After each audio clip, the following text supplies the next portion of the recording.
Haleluya, puji Tuhan Bapak Ibu Saudara kekasih dalam nama Tuhan Yesus Kristus.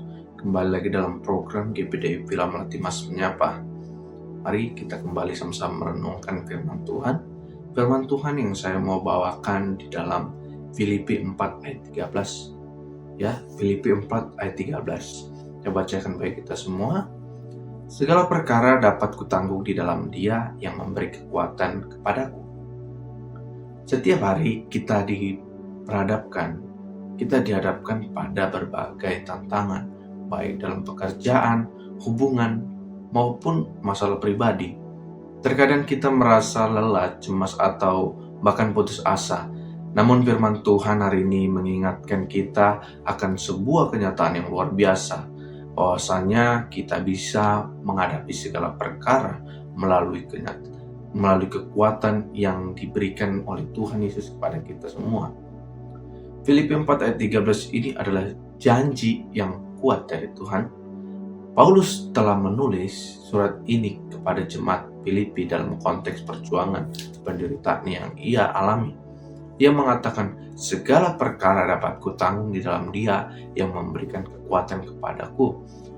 Paulus tidak hanya berbicara tentang kekuatan fisik saja, tetapi juga kekuatan rohani yang datang dari Tuhan, sehingga dia bisa kuat dan dapat menghadapi segala beban dan masalah hidup yang dialami. Kekuatan ini bukan berasal dari kemampuan kita sendiri, melainkan dari kasih karunia Tuhan yang menguatkan kita di tengah-tengah kelemahan kita. Tetapi seringkali kita cenderung mengandalkan diri kita sendiri untuk menghadapi masalah. Seakan-akan kita merasa harus bisa mengatasi semuanya dengan kemampuan kita. Namun ayat ini mengajak kita untuk mengingat bahwasanya kita ini tidak sendiri. Tuhan adalah sumber kekuatan kita. Dia yang memberi kita kemampuan untuk bertahan baik dalam situasi apapun, untuk kita bisa bangkit kembali, dan untuk berjalan dalam setiap pergumulan hidup yang kita jalani. Poin-poin yang boleh kita ambil dari dalam ayat ini yaitu yang pertama, kekuatan dari Tuhan. Karena ketika kita merasa lemah, cemas, atau terbebani, kita bisa datang kepada Tuhan untuk menerima kekuatannya. Karena Tuhan tidak hanya memberikan kita kekuatan fisik saja, tetapi juga ketenangan dan pengharapan dalam hati kita.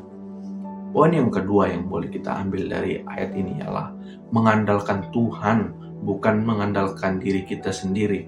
Kenapa Tuhan tidak menginginkan kita menghadapinya sendiri? Karena Tuhan itu kita mau dipanggil untuk berserah kepadanya dan mempercayakan semua masalah kita kepadanya. Dalam kelemahan kita, kekuatannya akan tampak menjadi nyata dalam kehidupan kita, sehingga kita melihat kemuliaan mujizat Tuhan hadir dalam kehidupan kita. Poin yang ketiga yang bisa kita ambil ialah Tuhan menyediakan kekuatan untuk segala hal. Karena tidak ada masalah yang terlalu besar, yang terlalu berat bagi Tuhan. Apapun kita hadapi, setiap masalah, Tuhan memberikan kekuatan untuk kita hadapi, untuk menanggungnya. Ini bukan berarti kita tidak merasakan masalah, tetapi Tuhan berjanji untuk mendampingi dan memberikan kita kekuatan dalam situasi, dalam setiap apapun. Jadi, Bapak Ibu Saudara kekasih dalam nama Tuhan Yesus Kristus, tetaplah percaya bahwasanya di dalam Yesus Kristus sajalah kita akan mendapat menanggung segala perkara yang kita hadapi, yang memberikan kita jalan keluar bagi kita semua. Jadi inilah renungan pagi hari ini menjadi rema bagi kita semua. Terima kasih. Mari kita sama-sama berdoa. Bapa yang baik, di dalam nama Tuhan Yesus Kristus, kami berdoa datang kepadamu. Biarlah Tuhan kami boleh percaya, menyerahkan kehidupan kami, menyerahkan setiap kehidupan kami, masalah kami. Tuhan, kami percaya bahwasanya Engkau yang dapat bekerja dalam kehidupan kami, sehingga kami dapat melalui semuanya. Terima kasih Bapa yang baik, dalam doa dan permohonan kami dalam nama Tuhan Yesus Kristus, kami berdoa mengucap syukur. Haleluya. Amin.